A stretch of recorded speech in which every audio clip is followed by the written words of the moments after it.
Hello and welcome, everybody. Thank you for joining us for the second chapter of Center Stage with Reggae Icons, featuring Sister Carol, one of the founding mothers of reggae music. Sister Carol is also the artist who inspired a series called Women in Reggae back in 2017, which has gone on to interview several women who have followed in her footsteps. So it is an honor and a privilege to have Sister Carol joining us today. This project is devoted to shining a light on the foundational reggae artists who helped pave the way for future generations and helping the newer audiences understand the deeper significance of reggae music and how it relates to modern issues and historical issues of social justice and inequality. We work with the foundational artists to tell their history in their own words, and we work with newer artists at the same time to help share the stories of these foundational artists who have inspired them. Joining us today are good friends from Easy Star Records, Michael Goldwasser, who has had a long working relationship with Sister Carol and will be interviewing her to really get a lot of the stories that only she can tell. So without further ado, I'm going to get out of here and introduce Sister Carol and Michael Goldwasser to the show. Thank you, Reed. That was a very nice introduction. Greetings, sis. Blessed love and greetings, Michael. How are you? I'm great. Before we start, I just want to tell the people watching, I just want to big you up a little. I hope you don't mind. Because Sister Carol is, as Reed said, she's a founding mother of reggae. But I think some people don't even realize the direct connection between Sister Carol and today's U.S. reggae scene, which I think many of the people watching are a part of, either as artists or as fans, or both. Because just a little anecdote, before Easy Star Records started, before I founded it with my friends, we were obviously big reggae fans. I was a reggae musician, and we went to see a concert in New York City at a club called Tramps, one of my favorite clubs to go to. It was the Heartbeat Reggae Tour. It was Sister Carol, Sugar Minot, The Meditations, and Derek Morgan. And I really think there was a direct link from us seeing that concert to us saying, we have to start a record label and dedicate it to radical reggae vibes. And and then, some people have told me that the influence of what we've done with Easy Star, through Dub Side of the Moon, Radio Dread, those kind of things, really helped them find reggae and become the current crop of U.S. reggae fans. So I'm going to say that without Sister Carol, there would not be the U.S. reggae scene that it is today. So we all owe her a lot of thanks and respect. So. Wow, that's great to hear, man.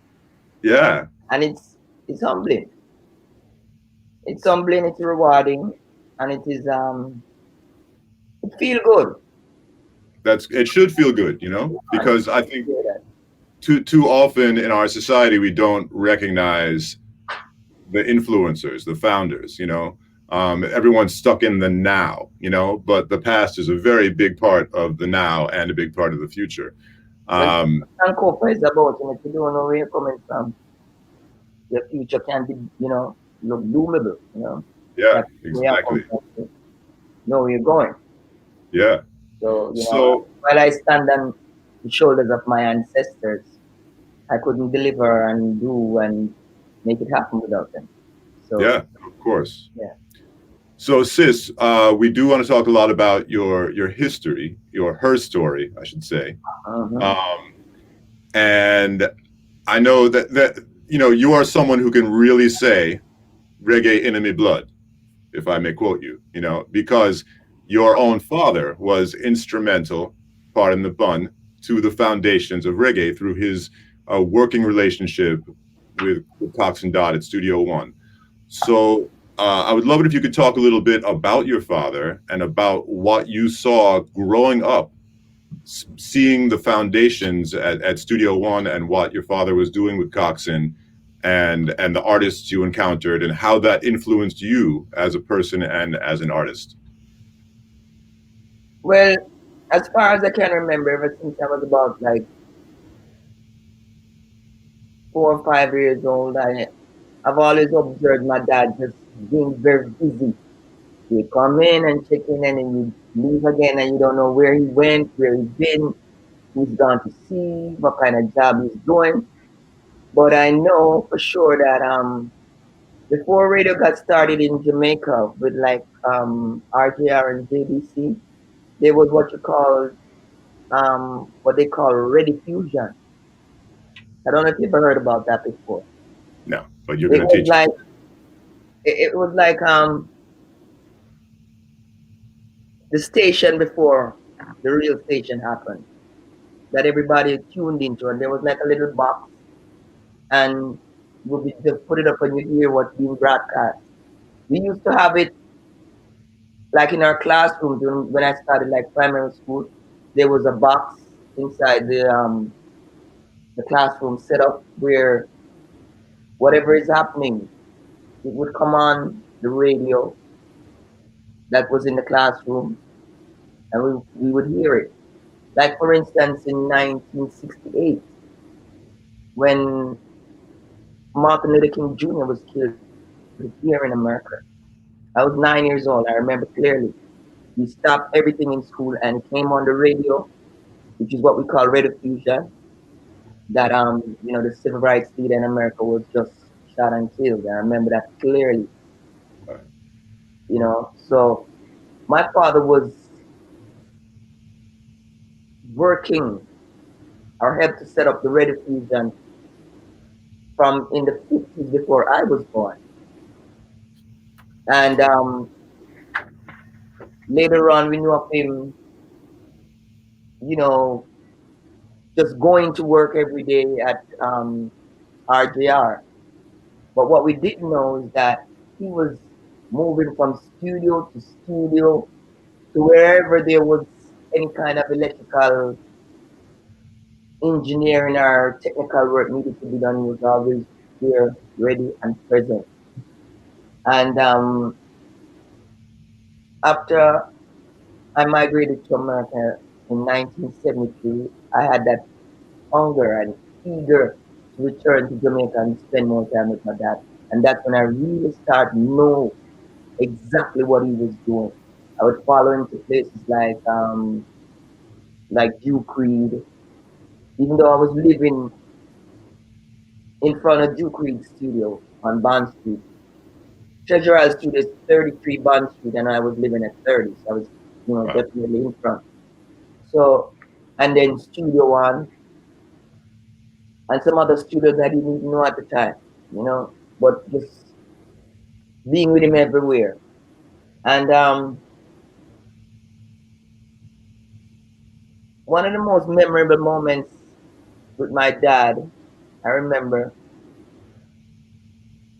I went to Top Gun with my dad, and my dad and Bob Marley had this long conversation, and I was just there patiently waiting. Very starstruck by Bob Marley. I didn't say anything to him. I never even said not even one word. I just stood my ground, went around to the back. He had a record shop where like Fidel and I think another little one was selling the records. So I asked him for all the records that we wanted at the time. Got them and I came back and my dad and Bob was still talking and I said, yes, Mr. Eastman. Why you come back and fix a little thing in the studio for my man, and you know, it was just so memorable. So Did you understand who Bob was in the pantheon of Jamaican music at that time? yes, Yeah.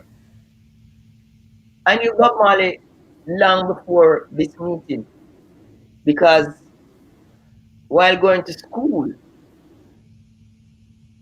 St. Anne's Primary to be exact, during our lunch break, we used to just go to different places, and Bob Marley's record shop was one of the places we used to hang out. Just going to the store on Beeson Street and King Street, I think it's called Wayland Solon.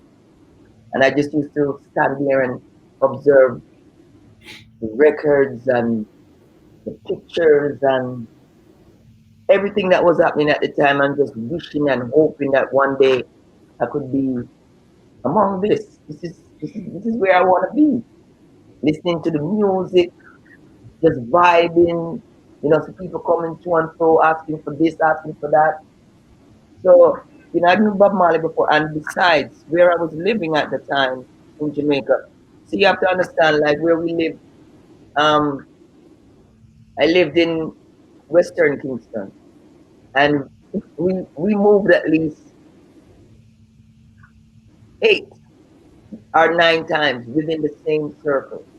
Mm. Never came out of what we call Denham Town, Kingston 14. We would move like from 8 Regent Street to Party now on the same street, but it was the same circle. So while we were living at this place called South City in Denham Town, this is a place where everybody would come to get the smoke.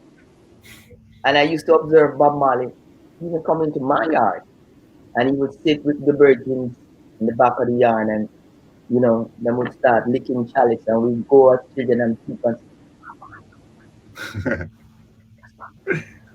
But all this time still, you know, never gain enough courage to step up and talk to, you know. So like I said, I knew him before you visiting him with my dad. But um when I get to when I was revisiting Jamaica now in my teenage years, like 16, 17, 18, I start to realize the magnitude of work that my dad was doing. And all these people whose work was working with was all a part of the music industry, you know. And I remember going to Studio One. Before that, he used to just take me there, do what he had to do, and come out back, you know. But in my teenage years now, it was very intriguing for me to just go inside Studio One and see all the records, all the songs that I've been looking for, wanting, trying to get, was just right there. And Mr. Dad would say, "You brought your daughter from America?" And say, "Yes, man. She's here with me and she love music." And say, "She love music?" And say, "Yeah, man. She love music." So carry her over there and tell her to take anything she wants. I'm like, "What? Wow. You will just take anything you want." So those are some of the fun memories I remember about my dad and the whole studio. But I remember him telling me a very, very, very serious story one time about saving the lives of Mr. Dad and his wife. Wow. Yeah, he said one day he was there working, and gunman came to rob the store, Mm. and they had Mr. Dad and his wife at gunpoint on the ground, Wow. and my dad was in the back, but they probably didn't know that he was there. So Mr. Dad motioned to him what was happening, and he got on his radio at the time. We used to call it in Jamaica CD radio, where you could call outside, because Mm. he had to use that to communicate with the radio station wherever he was at the time, or wherever he was on the island. When there's a problem, they had to be able to contact him for him to regulate or to fix whatever there is. You know, like when we had like an international thing happening, like when the Commonwealth Games came to Jamaica. I remember my dad had an ID with the Commonwealth, and he was like responsible for the broadcasting from where it was at the stadium or the race course through the airwaves that everyone can hear. So he told me about being there and not knowing how this thing was gonna pan out, but he got on his radio and he called the police, and the police came and they surrounded the building, somehow got in and literally saved Miss. Mrs. Dad and Mr. Dad life, and I remember that so clearly, you know. Wow, Yeah. that's crazy. So before you even thought about becoming an artist, who were the artists that you really loved when you were younger? You know, obviously you mentioned Bob, but who else, whether Studio One or Duke Reed or elsewhere, who were you checking for? Who really made an impression on you? Well, internationally, Sure. I was into Nina Simone, Diana Ross, Aretha Franklin, Michael Jackson. Um, on the local side, it was more like Dennis Brown for sure because he was like in the era as well. A Yeah. child like me too, then. And Burning Spear, Bob Marley, the Heptones, Ari Sandy, um, Cynthia Richards, Martin Sellis, Marcia Griffiths, Judy Mowat, Alton Ellis, and definitely Rita Marley. Yeah. That's nice. So tell us about coming to New York City. What was that like for you? The difference between Western Kingston and all of a sudden New York, um, and how did that influence you as an artist? Well, first of all, living in Jamaica, we had the opportunity of seeing our moms. My mom was here in America. My dad was in Jamaica. Because of kind of gonna get deep, but That's great. so it is. Um, see what happened. There was a very big train accident that took place in Jamaica, 1957. At the time, it was probably known as the biggest train accident worldwide. Then in 1957. After time changed, there were others that surpassed that, but at the time, and it was a church like outing, and my entire family, a lot of my family went on my dad's side, and unfortunately, we lost 14 family members Wow.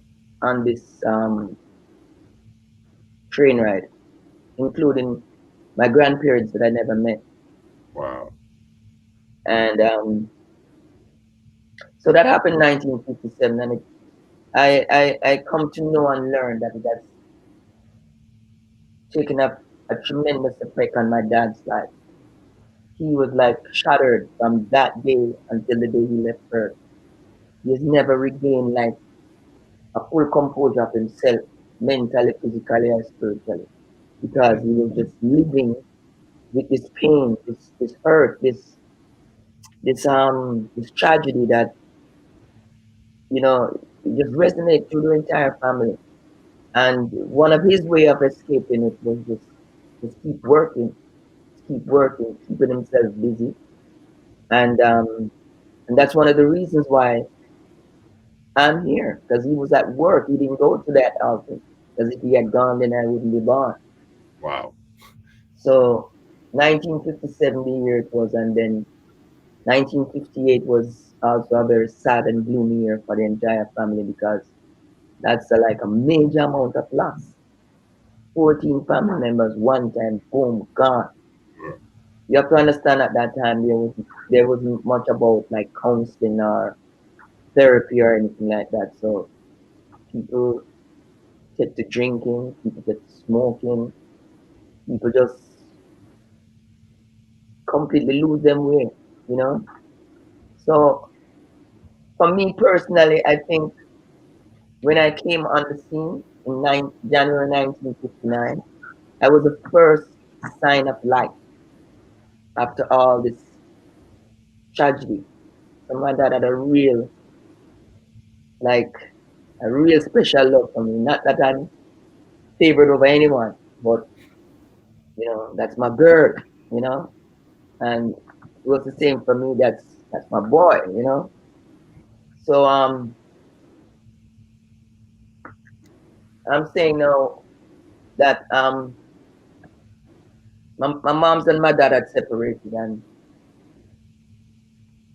we have a family on this side and we have a family on that side. My dad had a family over here and a family over here, and I didn't get to know like my brothers and sisters until I was old enough and demanded that I have to know them, and if I don't know them, I'm not going back to America. So listen, make me know my brother and my sister them are not going back to America, and I don't think you can manage me at 17, 18 in Jamaica at that time. So he did, you know. So when my when my mother decided to bring us to America, it was like for more than one reason. At the time, political violence in Jamaica was very high, especially in and where I'm from, Denham Town, which is more like a JLP constituency surrounded. Like personally, me never in a need of PNP or JLP. I just Rasta, but everyone else was somewhat into the political thing of which side and which side. So where we were living was like kind of tense, violence wise, you know. And my mom wanted to get us out of that. I was the oldest girl on her side, so I was like about 13, 14, and they felt at that time it was best for me to join my mom in America as opposed to be living with some other family members, you know. So they brought us here in 1973 at age 14, and it was just one big cultural shock. Just like, what the hell? I wasn't expecting America to be like this. What I saw on TV, what I thought it was, what I imagined it to be, it didn't add up to what actually faced me. So it was quite challenging at the time, and being 14 years old and still trying to find the way at that time, it was very hard, very, very hard. But one thing I knew that comforted me every time is that I brought the records that I was buying in Jamaica. Every time I'd earn some money, I'd buy records. I brought those records to America and I would play them constantly. And it would relieve me of some of the boredom, some of the, the vibes I was going through at that time. But coming to America was not easy. No. Yeah. Where did And then where did your family settle? In what part of New York City were you living? we were living in Brooklyn, Brownsville to be exact. Okay. Brownsville in Brooklyn. And was there a Jamaican community there for you to be a part of, or? Yeah, but nothing big to say well, and yeah. Syria, was just more like trying to get familiar with the place and the people and the liberty and the customs and going to school and having to meet upon people who would laugh at you the way you talk. People would wanna like jeer and tease you because of maybe how you look. And then when we were asked to read in schools, we just read what we see. We just read like how we read in Jamaica, but there would be a lot of laughing at. Here comes another banana boat. Oh, get back on the banana boat. Oh, you taking that head. You this, you that. So we had that type of negative stereotype to deal with at the time. And sometimes it was kind of challenging to the point that we have to knock out some people. Yeah, we have to knock out some people. And once you knock them out, then it sort of like solve the problem throughout the entire years of high school, nobody else ever stepped towards me with that kind of vibes. Because we knock out some people from the ninth grade, and you know that sound and that vibe resonates. Say, yo, don't mess with so and so because yeah. But even through the music, you know, I've seen now where the same type of vibes we was going through at the time. Because at that time there was very little reggae music being played anywhere.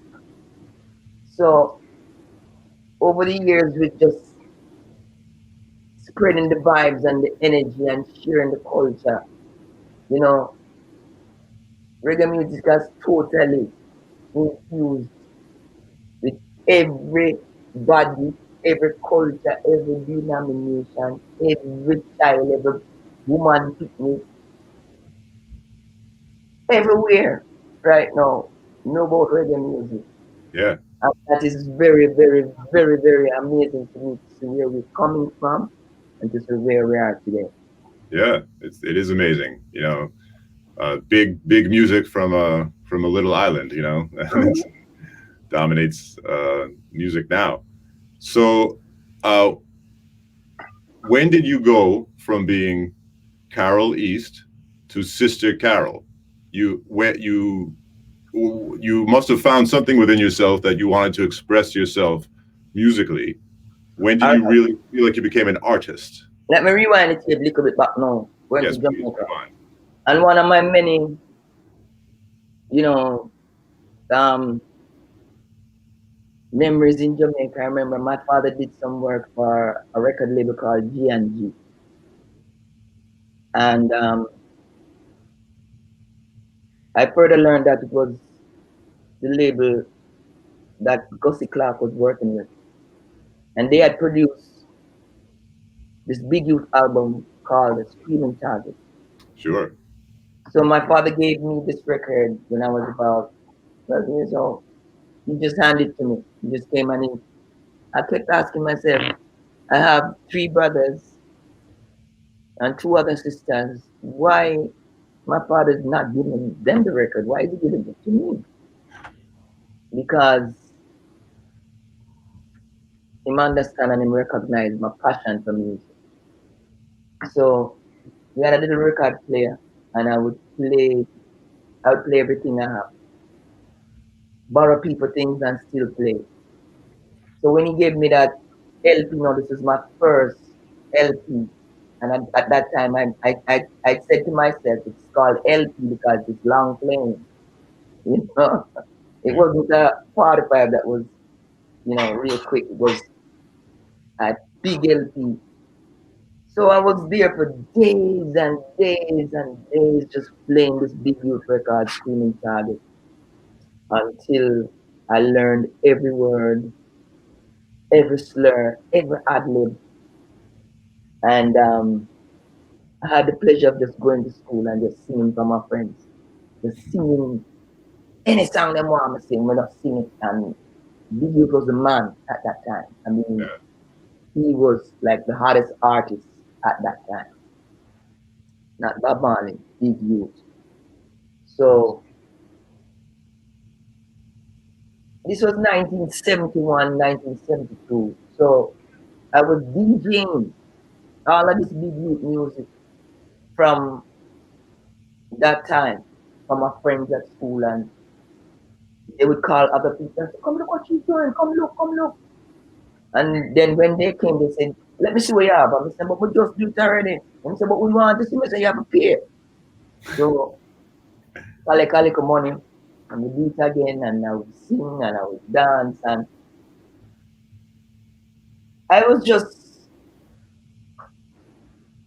very conscious that I know that I can do this thing. And rewinding a little bit further now, like since I was about like 7, 8, 9 years old, there was this woman in our neighborhood. She used to live in my yard. Her name is Munshi. And she saw something in me that my parents, my brothers, my sisters, my family never saw. She said, you are going to be a star. Wow. You going to be a star. When you turn big, you're going to be a big star. She said, wait until I'm find out. So she had the pride of asking my parents if she could take me out. So she would take me to different dances, like since I was like 9 years old. And I would go to these big dances, like places like Foresters Hall, Gold Coast, that's close around out to the air, out by what we call Rockport near the airport. I mean, all over the place.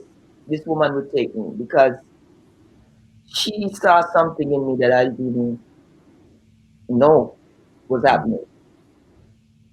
And she would just say, like, she would just go in the dance and she said, wow, go dance and show them how you can dance.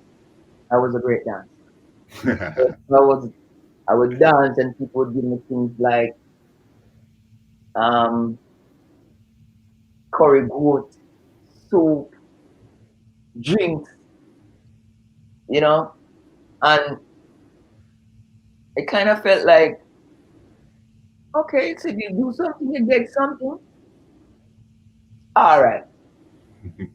But it inspired me to start do this thing more and more till it was just embedded in me.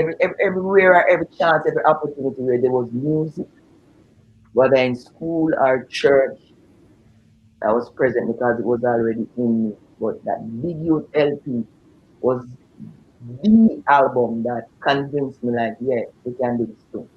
Because I was singing it to my friends like it was me, you know. So honesty has got to be the best of policies, I would say, like Big Youth, everything, verbatim, you know. So if I wanted, I could say I've been doing this thing DJing since 1971, 72, but only me and my friends knew at the time, so I really never put it in print like I've been DJing since that time, but I was. Just wasn't Sister Carol. So one time now in Brooklyn, I was just, you know, there penetrating the vibes. At the time, the dance hall now started get big. There was a lot of cassettes coming out of Jamaica into New York City, and every dance that was kept, we tried to get the cassettes and would listen and, you know, download it within ourselves and then go back to the dance or practice where we were. So I was very pulled towards the style of Brigadier, you know. So I decided to say, no, I think I want to do this thing, you know, but what is gonna be my name? Because I was born Carol Teresa East. So what would I call myself? Could I say Sister Carol? Yeah, because it's not Brother Carol. Yeah. So we just say, all right, Sister Carol. I would have start. No, at first it was Ranking Carol. Okay. That's something I didn't know. Ranking Carol. Yeah, Nice. Ranking Carol. And at the time, I only said ranking because it was just happening at the time. It was ranking this, ranking that, ranking two, ranking and this, that. So it was Ranking Carol. But quickly after my very first performance at NYTC in Brooklyn, 1979, 80, around that time, came out on the stage to perform, and that burst of energy and like the loudness from the crowd just came towards me like, oh my God. I was shocked. I didn't know what to do. So I just danced my way out. And after that, I Sister Carol, you know. It was my first opportunity to do a real stage show at the time, and I was the opening up for the meditations at the time when they first came to New York City. Wow. So from that time, let me say Sister Carol, you know, because I mean, you know, I'm just assisting Sister Carol. Yeah. So you're in New York City. You're now, I know that you went to college and you actually trained to become a teacher, correct? Correct. So you're teaching. I mean, you teach lyrically anyway, but I'm saying you're teaching in a school situation.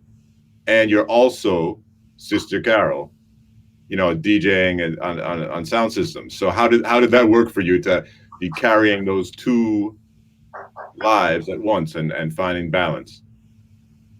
Mike, sometimes when I look back, I ask myself, how did I do it? What was done? Actually,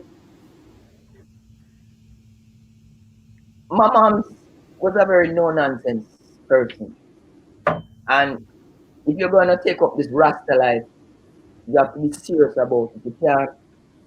You can't be like a bum or someone lazy or someone without ambition. So you have to be either be working or going to school. So going to school, I started to study nursing because the only reason why I wanted to study nursing was to impress my mom, and then I had a real interest to become a nurse. You know, and she was a nurse, and I wanted to be like her and to show her that I could be like her. But during the nursing thing, I just got totally dislocated from the whole thing, and I started to fail subjects that I was taking in nursing. Mm. What really happened is I was asked to identify the parts of a pig in biology. So they gave everybody like a pig, a baby pig, out of formaldehyde to take home, and then you have to cut it apart and study all the parts. And my whole vibe with that whole thing was just so, take it away from me. I just never got into it, and I wind up failing the class, and I had to change my major from nursing to, I thought about it, what am I going to do now? Okay, education, let's go. And I started to studying to become a teacher. At the same time, I was having children too. And every evening after school, I would go home to Brooklyn, and then my place, my apartment at that time, was the rallying point for everybody. Everybody and their mother came to our little apartment in Brooklyn on Westbury Court to sharpen their skills, to practice, to hold a vibe, to smoke. I mean, you name it, all the artists came. Sister Nancy, Shelly Thunder, Speech It Done, Brigadier Jerry, Barrington Levy, Sammy Dread. I mean, endless. It was the place. So I'd be going to school in the days, in the evenings, come home, work out on the sound system with everybody.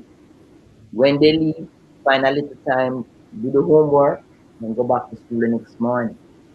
On the weekends, we were working different places, like from Thursday, Friday, Saturday, Sunday. Downbeat, anywhere Downbeat was playing, anywhere Sons Junior was playing, anywhere Papa Mo was playing, Jersey, Connecticut, Long Island, wherever. So one of my first opportunities to talk on the mic, I went for an audition one time in Bushwick, and when I went, I saw Mikey Jarrett, Reverend Buddy, and another singer called Bolera. So I got onto the mic and I just started to do my thing. And they said, well, come at the dance Saturday. So I came to the dance and do my thing and start to sing like Brigadier Jerry, and the whole place erupted and like, whoa, and man, you understand? But this was the first time somebody had actually put some money in my hand. Because all this time I was naive to the thing, didn't know you were supposed to get paid for what you do. So when Carnell from Sons Junior gave me the money, same week I think Bob Marley passed. Wow. It was like, what is this for? It's like, you know, the nice up the dance, man, that's why I all that. And I'm like, what? This is an inspiration for go and do this thing. So kept on doing it until I was working at dances and still going to school and performing here and there wherever I got the opportunity. Then I graduated from City College in 1984 with a Bachelor of Science degree in education. And ever since that time, I never got the opportunity to go out in the world as a school teacher with a small classroom. Because during my student teaching years, I taught at PS 166 in Manhattan, 89th Street, I think. And then I also taught at PS 124 in Chinatown. So during all this time, like I said, I was still having children, going to school, DJing when and wherever I got the chance to. But once I graduated, things took another turn towards bigger things within the music. You know, I started recording, and at that time, now I already recorded 2 albums by the time I graduated from City College, and the second album, which is Black Cinderella on the Jalife record label, that literally just catapulted my career to the point where I started flying here, going here, performing here, recording here, this, that. And then the 2 albums started to hit at the same time. Liberation Prosper was all over the world, and people was coming back with communications that this is happening in South Africa, this is this and that. You know, so we just merged with the thing. So when did you sleep? Whenever we get the chance. Yeah, I guess on a lot of transportation between all these things is when you catch your time. But Traveling from Brooklyn to City College every day for school is like, you know, the train is gonna take you 1 hour to get there. So you have to sleep for that 1 hour there. At that wow. time, it was kind of safe to do that. Yeah, those are different times. You know, it's great hearing you talk about this stuff. Also, just me having grown up in New York City and loving the New York reggae scene, you know, and just all these artists you mentioned that I used to get to see when I was a youth, in all these dances. And I just feel like there was a time when so many great Jamaican artists lived in New York or spent a lot of time in New York. You know, it was just always, anytime you go out to any reggae club or situation, you just run into so many of your favorite artists. You know, it was part of New York, you know. It's like you couldn't get enough. I remember being in high school, leaving school, and tried to jump on the train to hit the Central Park because we learned that Burning Spear was gonna be in Central Park. So we left school and jump on the train and get to Central Park and just present yourself and just stood there and just watch Burning Spear doing thing and hoping and praying that one day, one of these days, you're gonna get the chance to go up there. One of these days, you're gonna get the chance to express yourself. So we just follow it everywhere we go, you know. Every place, every show, every concert, every artist will come with us. Make sure we did it, you know. The thing really in our blood, really. Like, Of course. you know what I mean? Flowing through the ventricles and the veins and the different parts of our body, you know? So yeah, it's like we come a long way, believe me, man. We've come a long way. Some of the things I truly have to thank my family. When I say family, I mean the entire family. My mom, my sisters, God rest their soul, both of them passed away now, but they assisted me in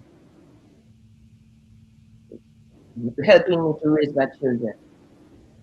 They held it down while I could go out and sing. Yeah. Then I had another set of sisters and brother in Jamaica. I would send my children to Jamaica every summer, and they stayed there until it was time for us to be open. That allowed me the time and opportunity to go on tours and go here and go there and make this happen and make that happen. So I couldn't do it without my family. It That's was beautiful. my family that assisted me and my husband as well, you know, to hold it down with the children in order for me to go out and do what I do.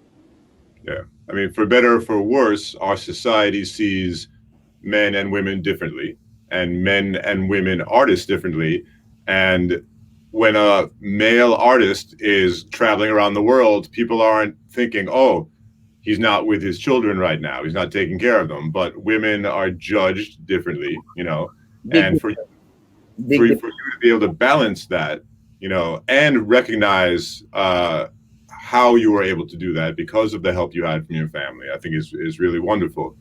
And I can remember going to Japan for the very first time in 1986. was that Japan Splash? Yes, Japan splash. Sugar Minot, and then Sugar Minot, Tenasaw, Augustus Pablo, Frankie Paul, and myself. oh yeah, Sad to say, it was five of us, and I'm the only one here right now. But going to do that festival in Japan, 1986, was very questionable for me because I was pregnant at the time. wow, Very pregnant too, about 7 going on 8 months. And I didn't realize what a journey I was going on to Japan, 14 hours out of New York City. Was like, did I really do that? I thought about it and I would do it again. But it's decisions you make at the time because you're doing it for your career. You do it because you want to be known. You want exposure. You want to fulfill some parts of your dreams, but it comes with a price.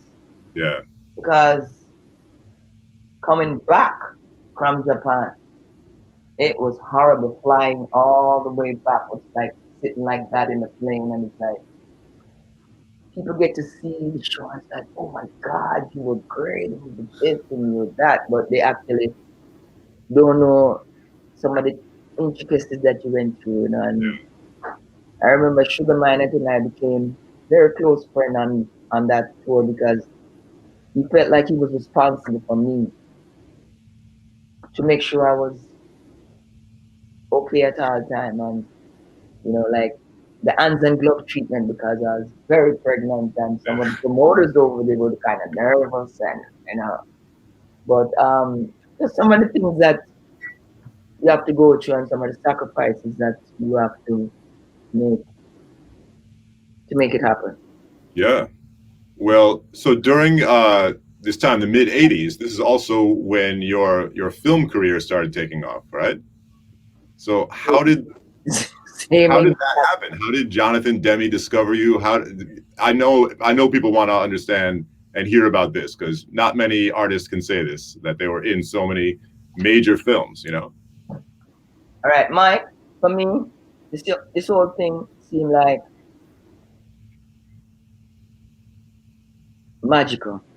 When I say magical, I mean every every thought that went into all that took place was just magical.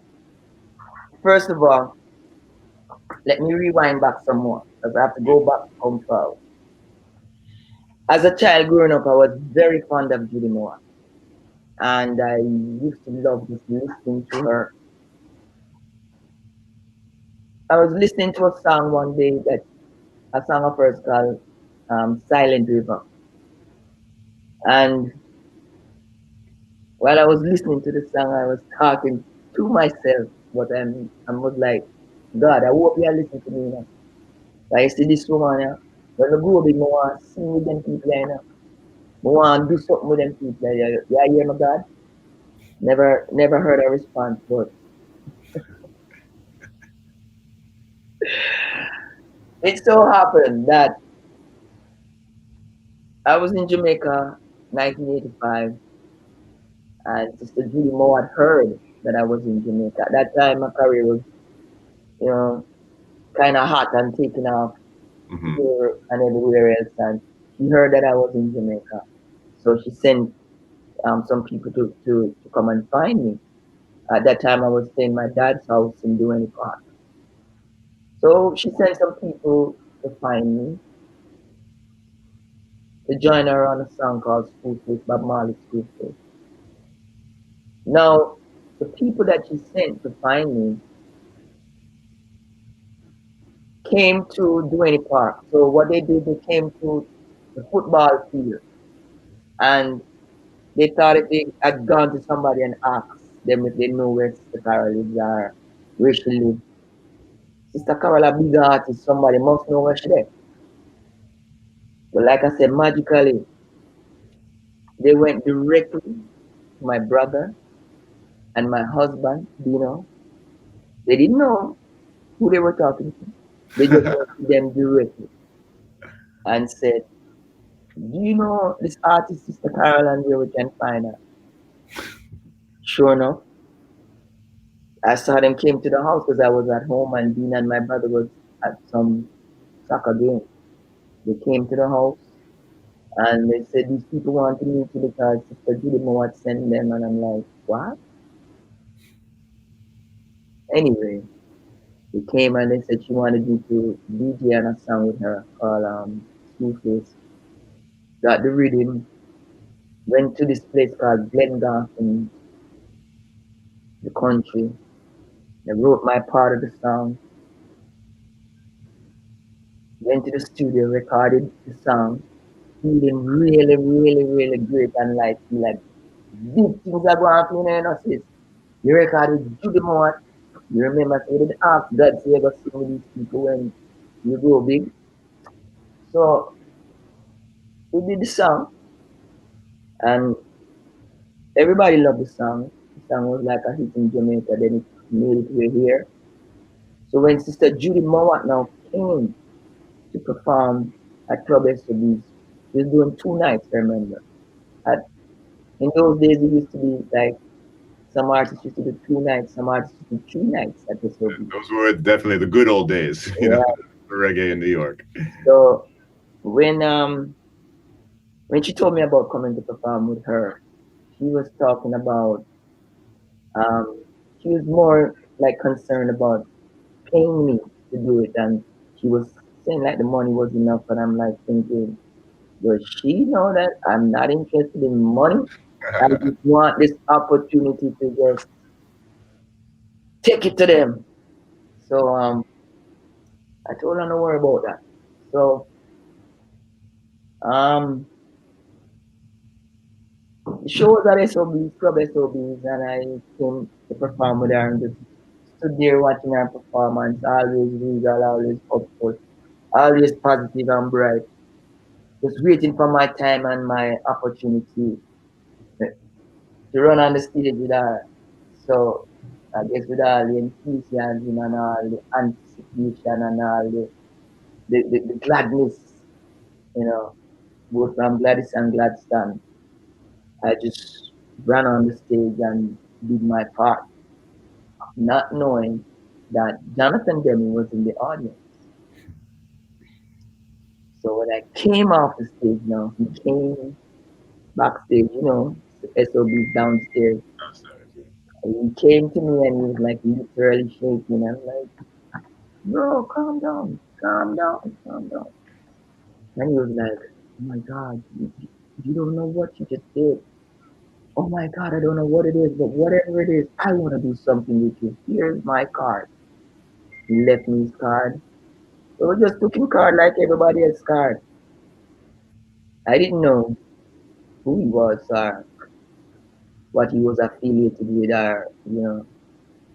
So at the time, my management was Percy from July Records. And Percy followed up with a call and, he wanted me to do, um, he wanted me to do a version of Wild Thing. tell us about the song Wild Thing from Frog. And we we just did we had the intention to do the song, and then before we got the song finished, he asked for me to play a small part. If you want to play a small part in this movie? And I'm like, movie? You never played it when I was a child? Because I used to fantasize and act out all these things while cleaning the house or whatever, just imagining some movie and different scenes and stuff. It was in my mind.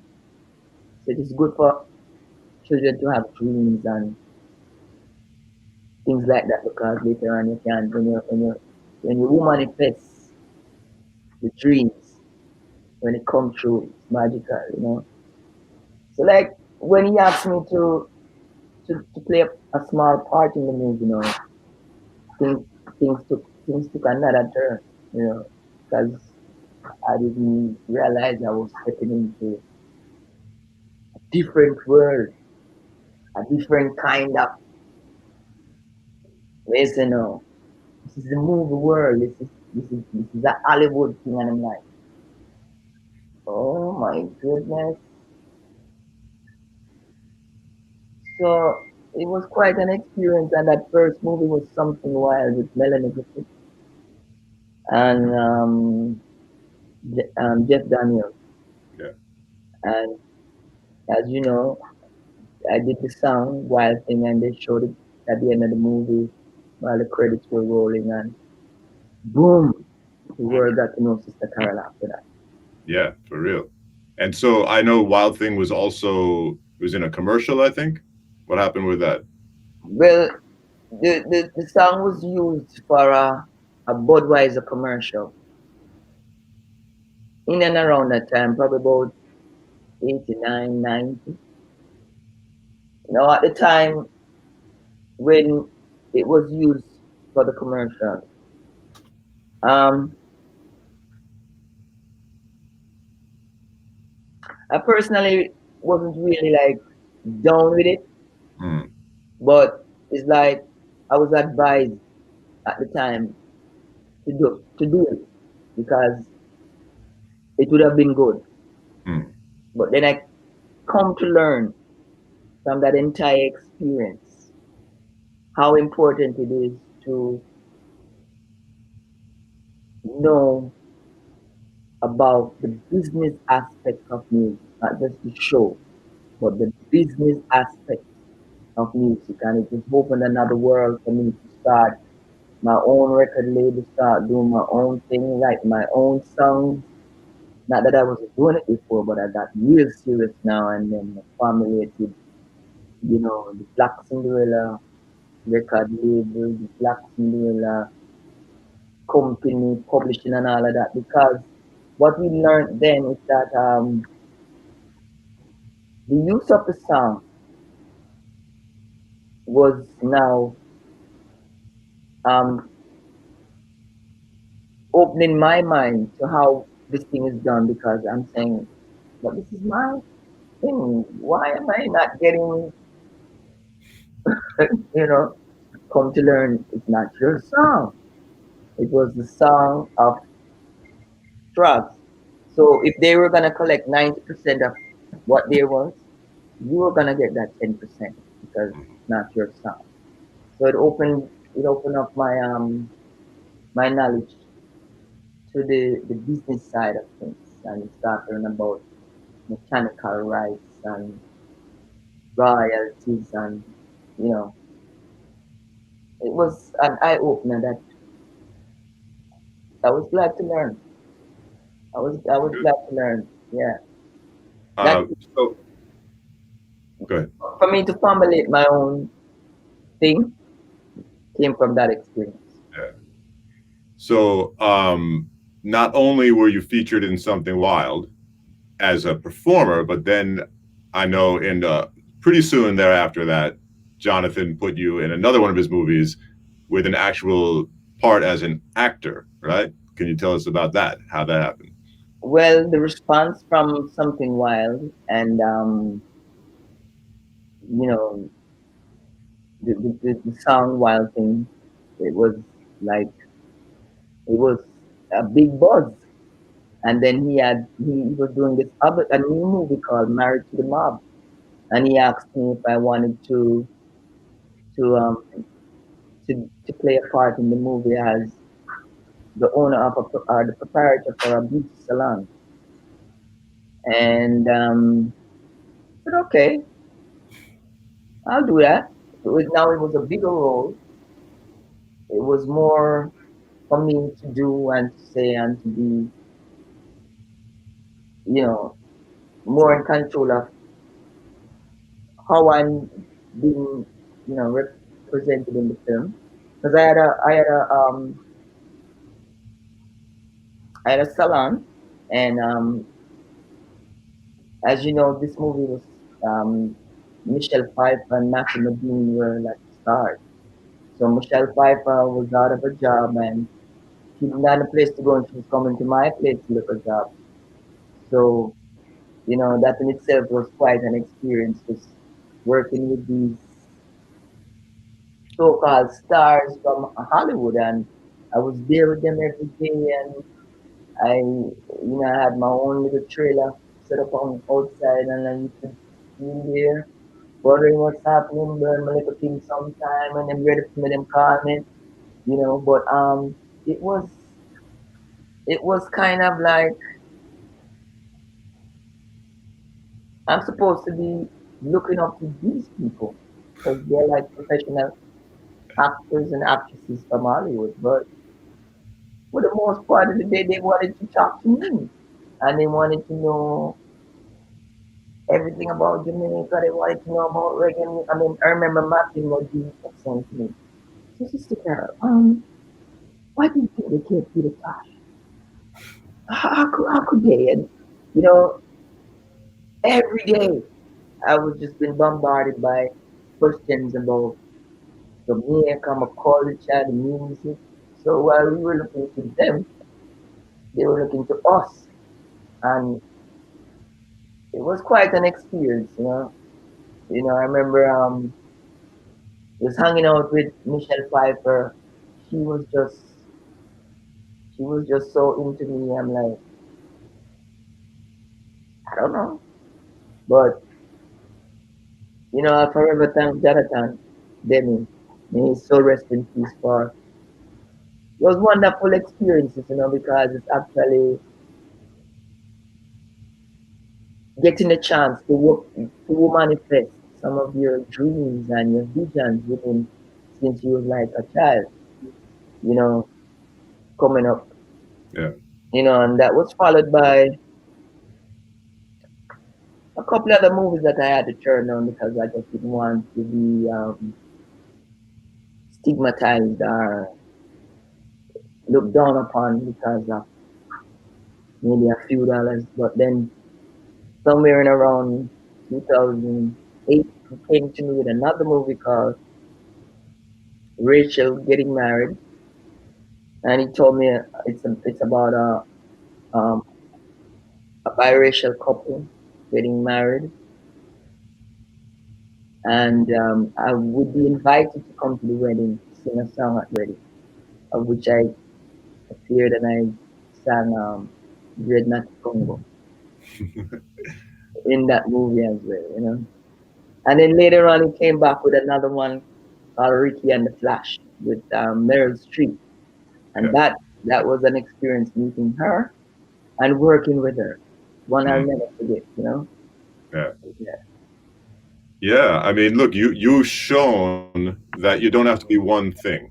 You can be a recording artist, touring artist, movie star, mother, teacher, sister, daughter, wife, everything. So it's the complete package. You're a Renaissance woman. But you also had a little bit of a TV career, right? Because I believe you were the first reggae artist featured on VH1. Is this correct? Can you tell the story of that? Well, um, I was invited to come perform on VH1 by Nile Rodgers, who had a reggae show on VH1 at that time, and he told me that I was the first reggae artist to come and perform on the show with my band. That in itself was a very good experience, and those performances can be seen on YouTube if you type it in, Sister Carol on VH1. And for the television career now, I worked at um, NBC Channel 4 for about, I think, a year, working as an announcer on the night music show. And how that came about is I was told that our producer at the time was Mr. John Head. He had gone to the movies and seen Married to the Mob. And he said the tone of my voice was very, very intriguing to him. He had to find me. So he put out a search and I got in touch with my agent then from 10% Entertainment, Miss Leticia Montalvo. And they just came and got me and tell me that they wanted me to be an announcer on the show. So I was like, I've never done this before, so how is this gonna work out? And his vibe was like, just relax, take your time, just take your time. You know, you could do a couple takes and until you get it, because you're gonna do it. You have it. You can do it. So I did that, and he liked it. And so now I had a job at NBC as the announcer on the show doing night music starring David Sanborn and whatever artist that was being featured for that week of all the artists who were performing. And then later on, I started to doing the commercials because that show was sponsored by American Airlines. So I had to do American Airlines ad in between the shows, and I did that as well. And it was just a very, very, very, very, very great experience for me because I had the opportunity of meeting a lot of international artists that I wanted to meet, like Sting and Al Green, Miles Davis, Patty Austin, Earl Clue, Joe. I mean, all the artists that came to night music. I had the opportunity of meeting them, and it was a great, great experience for me. Yeah, it was a great show, because And what it they wasn't about genre. Yeah. what they didn't know is that I was a reggae artist with a band. So when I told them that, they're like, "What?" So I also got the opportunity not just to announce, but to perform as one of the guests on the show with my entire band at the time. And I did 2 songs on the show, and after that, it was like, "We didn't know you do this and you do that," and I was very instrumental of bringing other reggae artists on the show like Sister Judy Mowat, Jimmy Cliff, Shine Head, and can't remember anybody else that came along, but yeah, great Yeah. experience, great, great experience. So, One of my best jobs in America. oh, great! Wow. Yeah, I hope someone at NBC is listening, and watching this right now. Say, hey, we got to get her back at NBC. one of my best jobs because here I am living in Queens, and they send a limousine for me to pick me up, take me to work. I do my job, and then when I start getting real good at it, the job would take instead of a whole hour to do what I had to do, it was like 10 minutes, and I was like, "Bye, I'm out." Let me get me back home, After more, it was really, really, really, really, really great, and I Wow, enjoyed it. that's great. So, I've seen you live many, many times. I've even performed with you live as a musician. I know that the live show is something really special that I hope all the people watching are going to get a chance to see once this coronavirus business finishes. So you also have done some live albums, though. you know. So could you talk a little bit about that experience of making an of recording a live show and capturing the vibes in a way that then can be presented as audio to the listeners? Did you say albums? Did you say albums? Live albums? I know you I have know. direct I know hit. you know about one. Yeah, direct hit. Yeah. Right. Yeah. Well, direct hit now was I was mm, I was like kind of signed to Tough Gong Hmm. Records in 1998, 1999, and they sponsored the tour for me to go out in 1999. At that time, I was just doing, you know, what was regularly expected of me, but I wasn't prepared mentally, physically, or spiritually to do that tour Mm. because I just lost my mom and I was in a really, really, really bad place in terms of my energy, my spirit was just totally because anyone knows Sister Carol. My mom used to come to my shows. My mom has been on tour with me. She has been to places like Japan, Switzerland, Africa twice with me. So she was a real big part of my entourage and my like a big part of my support system. So when I lost my mom's in '99, I was like totally out of myself for about 5 years.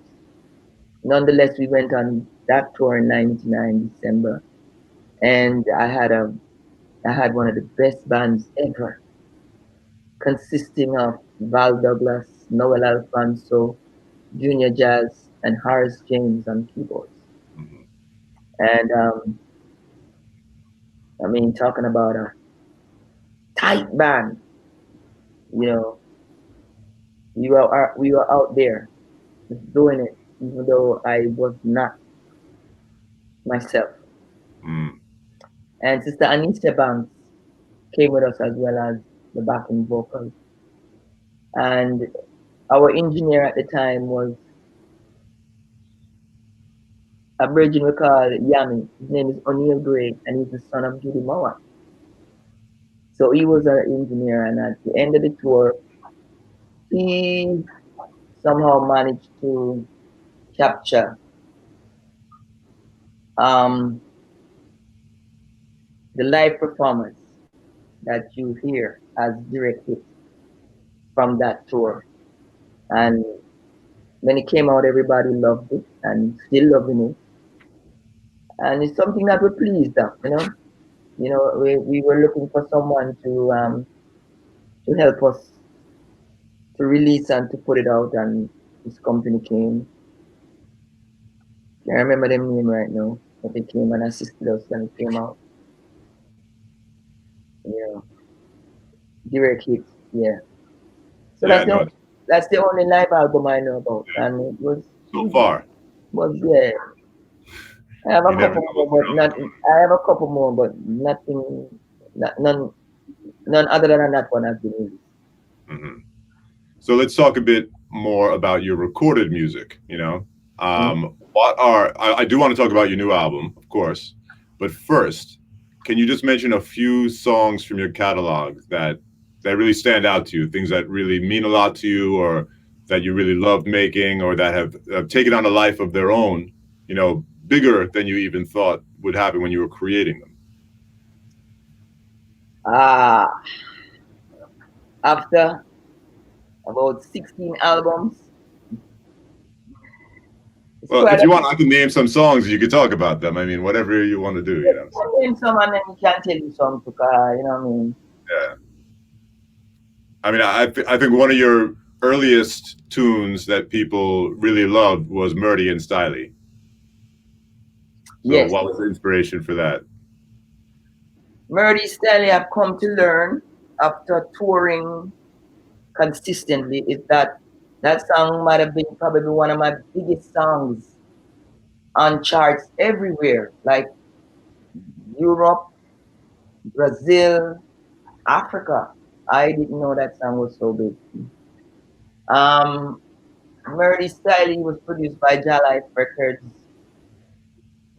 and it came out on my second album, Black Cinderella. From time to time we have different things within the dance hall. You know, might it be right, ribbit, murder style. So at the time it was Murdy Style.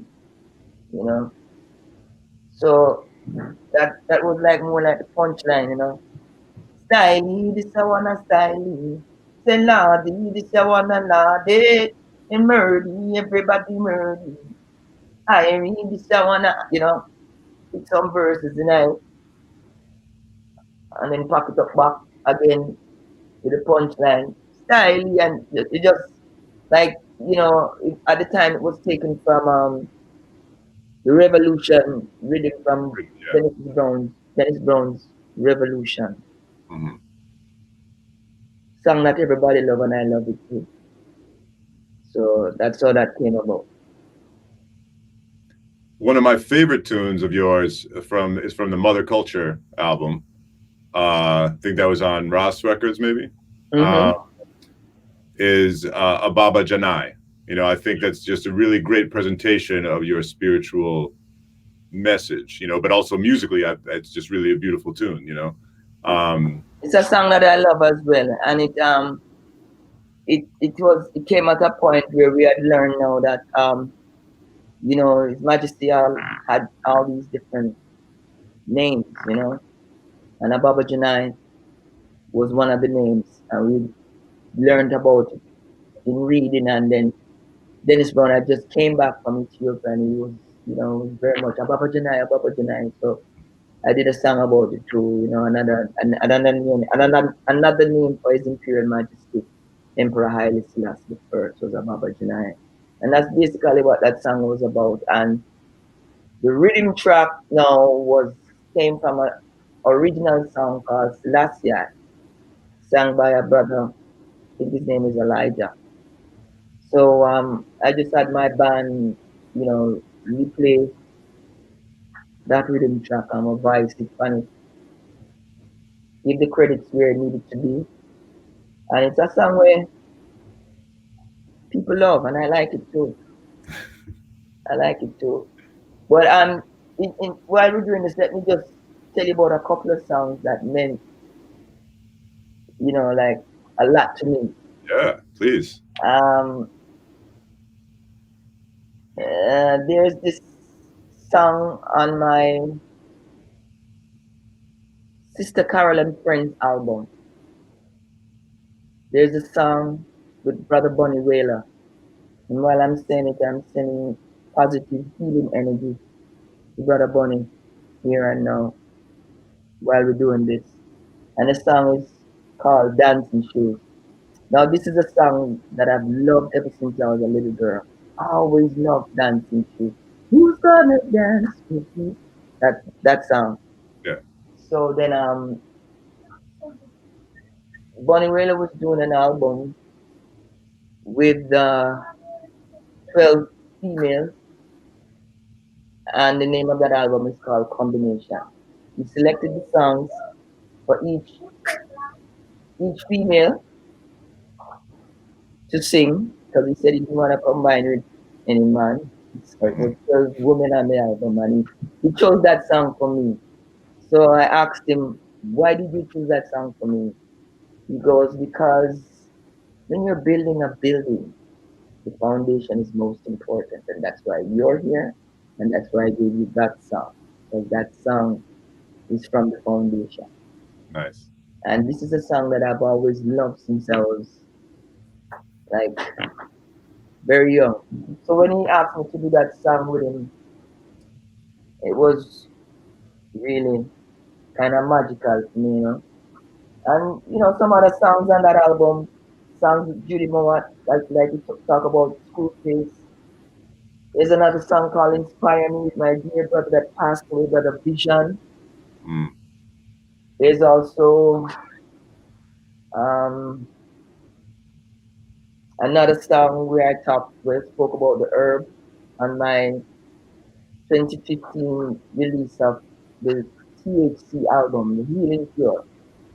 There's a song on it called Weedorama, and I'm telling like a story of all the different people who made big herb songs, and I'm singing parts of their song talking about them while I'm doing the song, and that's another song that everybody came to love, and I love it too. There's a song that's not yet released. Can't wait for it to be released by the Big Youth and myself. Wow. And that's a song that I truly, truly, really like, love it. You know, part of the Reggae in My Blood project that's still in the works. Songs that were released with myself and Sister Marcia Griffiths. Um, the World Needs Love came out 2018 at a time when all the catastrophic things were happening and this and that and the fires and the protesting and the killings of police killing black people all over, that caused us to come out with that song, The World Need Love. Sister Marcia Griffiths was also on my list of people that I wanted to do things with when I grew up when I was a child. So I'm glad that came to pass and we could have manifested it. And songs like Servitude, Listening, Love Jamore, The Word, Keep It Real, Black Cinderella, Reggae Arena, and All Praises are some of the songs that really, really like touch from the inside, get quite emotional when I'm doing this stuff. Yeah. Well, I hope that everyone who's watching this, listening to this, checks out Sister Carol's vast discography, and checks out some of these songs because there's a lot of great stuff there. I think there are not many. Unfortunately, I don't know of many other female artists that have done as many albums as you and have so many big tunes. Now, that's not because there aren't great female artists. It's because of a lot of problems with the music industry and even the reggae industry, so that could be a whole other conversation. But I just want people to know that Sister Carol is not like, yeah, I've done a couple singles, she's done tons and tons of records, that and touching all different styles of reggae and even incorporating other styles of music, which I really appreciate as a producer and a musician and a songwriter myself. There's no limits on Sister Carol. That's how I see it. No. There's no limits. Beyond the sky. Yeah. Probably the best songs are yet to be made. Yeah. I always try to feel that way, And there's like tons of songs that is recorded, not yet released. There's quite a few albums that were made, not yet released. And we're just thankful for the amount of inspiration that the Most High bless I with, and I always feel like, I hear my grandparents in my head, don't waste time. The mind is a terrible thing to waste, things like that. So if I'm sitting and I feel like I have some downtime to be with myself, you should be writing something, you should be creating something, and I'm inspired by everything and everyone around me. So I'm gonna stop right. Yeah. So. Well, you are inspired by all these different elements, but you also are inspiring people every day, with your music. Even my daughters love your stuff, and some of you may not know that I produced a record recently with Sister Carol and Jason Mraz, who isn't really known for reggae, but now hopefully he will be. But it's a song called Time Out, and Sis has a really great two great spots on the song, and my little girls love to sing her sis's parts, because they just think it sounds so great. Although they don't really know what the song is about, maybe. But it's good for me to hear that. It's good for me to hear that, because that experience in itself is something that I'm truly grateful for. And thank you, Mike, for the hook up and the link up because quite honestly, I knew of Jason Mraz's music. The song "I'm Yours" Yeah. was a favorite of mine, but I didn't really know much about him until my daughters tell me about him. It's Hmm. like, mommy, this guy is a real big guy. Yeah. So yeah, you should do the song with him. You know, so when the opportunity came, I was in Jamaica, and you know, as soon as I started to listen to the song, I immediately just fell in love with the changes and the chords that were being played, and his voice, the voice, that magical voice of his, and I immediately said, yes, I'm gonna do this. I'm gonna do it. Because if it had been something that didn't really pull me or give me a vibe, probably would have just, uh, uh-uh. But Yeah. after hearing like the very first, "Ooh, sorry, I'm not sorry," just like, yes, I'm gonna do this. And after me get a nice inspiration from the cannabis movement, all right, I'm gonna put it together, and I'm thankful the way it came out, and I'm even more grateful that everybody loved it. And Yeah. I'm thankful to Jason as well for that opportunity to merge with him so that I can be exposed to his audience and he can be exposed to my audience as well. Well, it's all about opportunity, a word that you've used probably like 50 times in this conversation. So let's talk about your new album, Opportunity, how that came about, and what you want people to know about it. Opportunity is my latest release that came out September 4th, about a little bit over a month ago. And it's an album that I recommend everyone to get because it's really like that. And it is the only album that's out there right now that has the authentic, original, indigenous parts of what we call true reggae music. And Now, why is this album was produced by Mr. Glenn Adams, may his soul rest in peace. And I'm gonna take you back again. these? How this came about is when Jonathan Deming asked me to do a rendition of the song Wild Thing. My manager at the time, Mr. Percy King, decided that we were gonna get Glenn Adams involved. So we literally went and got him out of bed too late one night and took him to the studios in Long Island at Philip Smart HCNF studio. CNF. Yeah. Yes, and he played and created the rhythm track for the song Wild Thing, Mr. Glenn Adams. And later on, I think Sidney Mills did some overdub, but Mr. Glenn Adams created the rhythm track. And because of all of the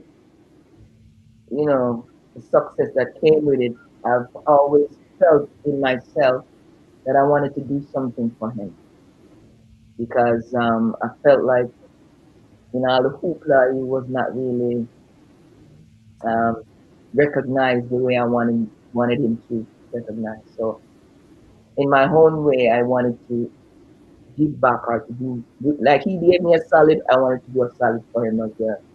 So when he approached me about doing a song, he came first and said he wanted me to do a song. And I said, "Why do you want me to do a song?" And he said, "Why, sis? Last night me have a dream about Bob Marley, I asked Bob Marley what happened. Bob, you can't help me to do something.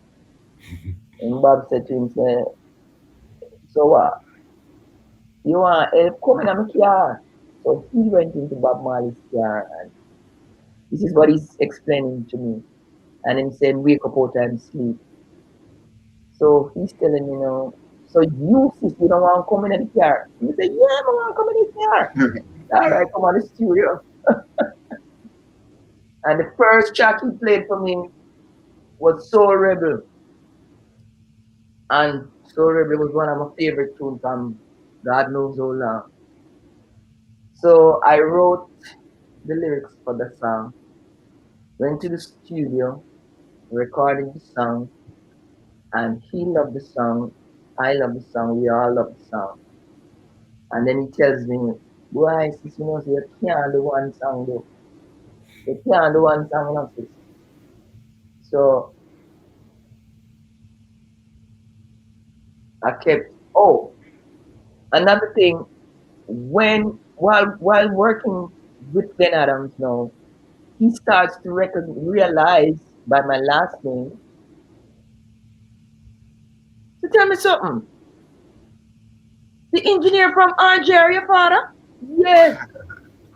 So all the artists, at some point in time, they are all the Studio One artists. Every Studio One artist, when they learn that I'm Mr. East Daughter, is like, oh my God. It's more hugs and love for me. Because this man was like really, really like a really super cool person that did so much, but he's just so humble that sometimes it go unrecognized. So now I started to record these songs every day, not knowing why or where, but then I thought during the recordings, I thought about a lot of songs that I've done over the years on my own albums that didn't necessarily got the recognition I felt they should have gotten. So I decided to redo some of those songs on the rhythms that he was providing me with. And every rhythm, every rhythm, we did we did 14 songs to be exact. And for the album they chose 12. Now 8 of those songs are rhythm tracks were made by the late great Bunny Striker Lee. He just passed. May his soul rest in peace. And 3 were done by Lee Scratch Perry. Sounds like Dopey Conqueror, Mr. Brown, and Soul Rebel. They were all produced by Lee Perry. And then there's one song that was played by Glenn Adams himself. Now, the euphoria and the excitement that came to me hearing songs like Dopey Conqueror, and I'm listening to the original version that Bob Marley did Dopey Conqueror, and when we were like children growing up in Jamaica, how much it's meant, and it's like that song was so big. For me to get the opportunity to go on those rhythms, it was really, really, really a big thing for me. So we wind up coming every day, fighting, doing this, doing that, you know, blazing recording, writing, arranging this, that. Completed the album somewhere around 2006. And he had gone to Jamaica to try to finish up with the mixing, and unfortunately he passed away. He never got to fulfill what he was trying to do. So I had this album all the time here, just literally sitting trying to figure out how am I gonna get this to the people? How should I approach this? How should I go about it? Because I just didn't have any clue of how to get it out there. So after Jason album came out in June, and we recognized that it's starting to make the charts and people start to know about it, and all the write-ups was you know coming out about this song and the whole ganja thing and commercial aspects of it and all of that and all of that and all of that. So here comes this woman called Amy Waxel sends me an album called My Cup Runneth Over with you, Roy, doing songs on the same Bob Marley rhythm that we spoke about. And like, wow, this album sounds like something that I got. So to be honest, I was in the middle of um, getting the mixes done for an album I was working on called Reggae in My Blood. Now, cut a long story short, somehow that album got stuck like in traffic. And while it was there sitting in traffic, this album opportunity that was recorded from 2007 happened to find a clear lane and just moved through and just came off at the right exit. And that's what we're talking about. It's just really a great opportunity to be out and providing the unity within the community that's needed for it to be a success and we're talking about. So it's an album where it has its own mysticism and its own like its own vibe. Like the album came out in September and next thing I know, 1 month after we lost Mr. Bunny Lee. Yeah. So it's like so many things and about this album that makes me think like, yeah, that's, that's mystic. So this is like 10 years after Glenn passed, coming out now, and like everywhere I go, I just hear Glenn Adams, and things that he did, things that he said, things that he produced, things that he wrote, things that he started. Because a lot of people don't know much about Glenn because he's just so humble and just so cool. Going through, they don't even know what a large contribution he made to this industry. Yeah.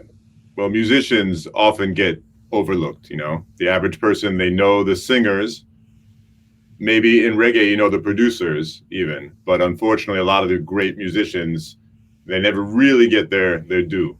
Um, they have the opportunity to make the music, but they don't always get the opportunity for the recognition. But yeah, I hope everyone watching and listening picks up opportunity and listens to it or streams it, however you're going to check out this music and all of Sister Carol's music. So I just want to have one last question for you. Because look, you and I could sit and talk for even a few hours more. Hopefully next time it'll be, in one of our living rooms or, in your yard, in person. But for now, this is what I have to do. But This is so what they you brought us to. This is was what that? this is what they brought us to. Yeah. So your career, your life, you started in Jamaica. You came to New York. You were going back and forth. You lived in New York for a long time, but I know that some years ago you moved back to Jamaica. So how did that come about? Why did you make that decision? And how has it been for you to return to Jamaica?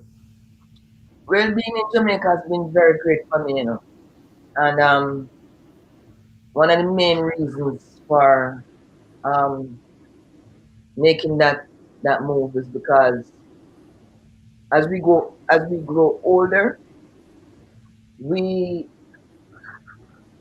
want to live and function in a less what you say now, convoluted atmosphere, which thanks to my husband, he's from St. Mary, Jamaica, and his family had land and property there, and you know, we decided, hey, we have this place to explore, and we've been there almost 10 years now, and I'm very thankful and I'm very grateful for the opportunity again.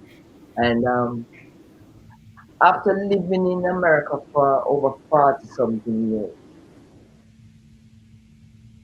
there's this need for us to return from whence we came. And I really can't deal with the cold anymore. I can't stand when it gets cold. It's like totally, I just can't function. Yeah. So as soon as I feel the breeze, I'm out of here. But I'm committed to keep coming to New York because of the large family we have. My children are here, all my grandchildren are here. They do come to Jamaica sometimes, but for me to see them, you know, I have to come here. And before this whole COVID situation started, it was like my regular routine. When I leave Jamaica, I'm going on tour. I stop here. I spend time with the family, and I do what I have to do. Then I leave and I go on tour. Then I come back here, and then I leave here to go back to Jamaica. Yeah. So right now, we just spend some real quality time with family, you know, here and there. But we are in New York City right now, getting ready to go back to Jamaica soon. Yeah. Before it gets too cold here. Yeah, before it gets too cold, and then we have the opportunity to have this wonderful farm that my husband works on in Jamaica, where there's nothing like fresh, real, organic food, and we just thought being there would be like an experience that could extend our liberty and get a fresher, a better chance of getting good fresh air, unpolluted, living up there in the hills and the mountains, just listening to the birds and the crickets and just nature in itself, touch basing with the sun and the sea and the sun, all those things are things that rejuvenates me and keeps me alive, you know, for me Yeah. to do more things. Which So we want to hear a lot more things from you. So yes, yes. give thanks. It's only like a very short distance and a quick plane ride, and if you could take a boat, you go down and come up back on a ship or whatever. But Jamaica is home for me for now, and we're looking into making some things happen in Africa as well, things within the work. But you know, New York has been great. It has been a wonderful part of the journey. No regrets, and you conclude that if you can live and make it happen in New York City, then you can do it anywhere in the world. Yeah. I think there's a song about that. New York, New York. Yeah, Um, yeah, yeah, yeah, you make it here, you can make it anywhere. Yeah. yeah, man. Um, well, sis, it's been an honor and a pleasure speaking with you. Of course, it's always nice to get together with old friends. Um, My pleasure. and I want to thank you on behalf of Easy Star Records because you are a big part of Easy Star's history. I want to thank you on behalf of all the people watching who I hope learned a lot. I want to thank Root Fire and California Roots for hosting this wonderful center stage with Reggae Icons program, and specifically this month celebrating Sister Carol. So give thanks to you, and I hope I'll see you in person soon. Okay. Well, what I can say is that just listening to you, normally people would get swell-headed, but I'm not swell-headed. My locks is just growing. Mm, That means it's a yeah. good thing happening. I'm very Yes. thankful and grateful for this opportunity for Easy Star, Root Fire, Cali Roots, Dr. Dread, Amy Wachtel, Jalai from Jalai Records, my children, my grandchildren, because everyone has a part in this community tank. And most of all, I want to take time out to thank the fans who have been there with me, for me, since day one. And In a couple of months, I'll be celebrating 40 years as a reggae artist. So I have so much to be thankful for, and just humbled and just grateful for everything, even the bad things that happen. We're grateful for because we learn that out of the bad comes the good. So just want to big up everyone. Just stay tuned for what's happening with Sister Carol, either by sistercarol.com or the regular social media. To the massive and crew up here, continue to be safe. Practice safety anywhere you go. And take the hygiene part of it. Sanitize, wear your mask, stay safe. One perfect love, Rastafari.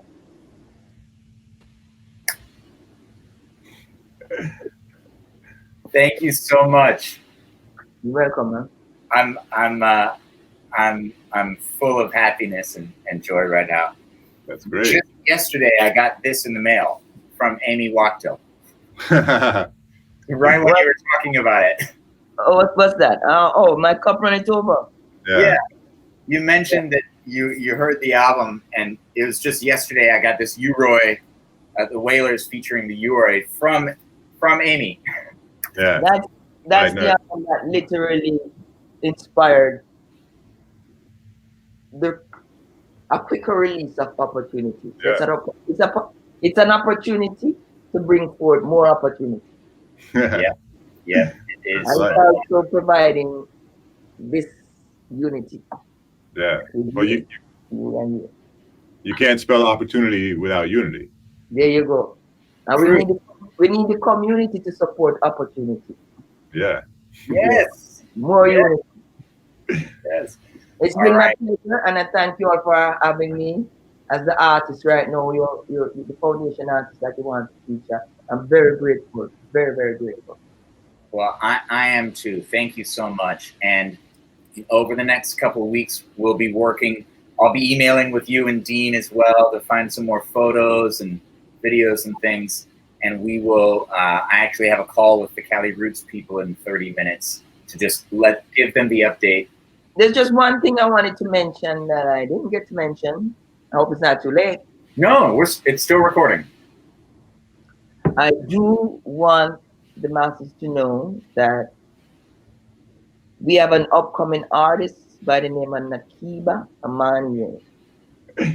And who is that, sis? She's my daughter. Yeah. She is my daughter. And she just now released her first single from our upcoming album entitled My Jamaica.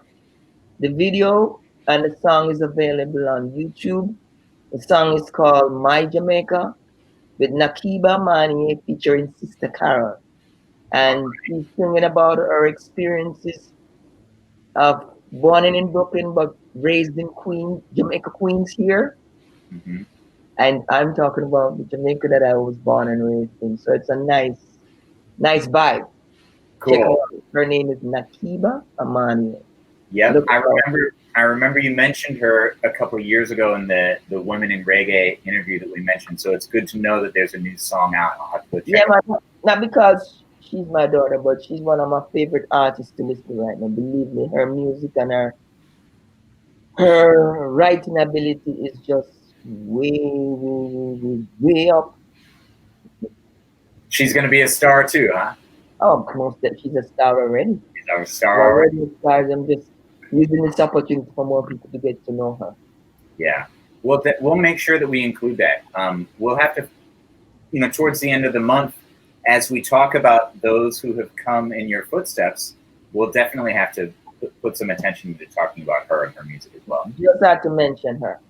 Okay, cool. All right. All right. I have a question for you. If we could stay on the line just for another minute, Reed. Yeah. And obviously there's maybe more a question for Dino, but I noticed that not all of your releases are available on streaming if people want to search for them. Now, I'm hoping there's a way when all this is airing, pretty soon on Root Fire's channels. Is there a way for you to get any missing releases up there so that anyone watching this who wants to explore Sister Carol can hear this stuff? Well, if there's music that you're trying to find that you didn't find out there on digital platform, you can let us know and we'll tell you how to go about finding it. But as far as I know, um, whatever music you're looking for, just about I'd say 90% of the music is available in digital formats, like the albums, the singles, Well, the I mean, quality. like right now, I'm looking for Mother Culture, the album, and the only thing on Spotify is when, I know you relicked Mother Culture for Opportunity, but there's no album of Mother Culture on there. And I would hate for people to hear us talking about Baba Janai and be like, oh, I've got to check out that album, and then they can't find it. Well, thank you for telling me that. But as soon as I finish Untitled, you're going to check out why Mother Culture not up there because Right. it should be. But check all of your albums. Just make sure make Dino do it, whatever. But let's not waste an opportunity for people to discover all this music, because you got to make it simple for them. You can't, people don't always want to put in the extra effort to search. They want to go to Spotify, Apple Music, whatever they use. And if they don't find it, they're not going to look further sometimes. People want these. Thank you for bringing it to my attention, and I'll certainly make sure that they're all there. Cool. I'll make sure that happens. All right, Great. promise. You don't have to promise me. Promise yourself. With that said, I'd just like to say thanks once more, and the Massive can just go out and vibe with Opportunity and tell me how it is. Let me know because I'm liking it a lot, and I'm getting a lot of positive, response. Coming like the feedback. And from Europe to Africa, the response has just been great. I like the way it's moving. I'm thankful. We'll put it on repeat. All right. All right. Well, thank you again for taking the time, Sister Carol and Michael. I really appreciate it. I will download the recording. We'll start editing, and we'll get back. We'll continue the conversation over the next couple weeks to start sharing it with everybody. One perfect love. Yeah. All right. All right. See you guys. Okay. That's fine.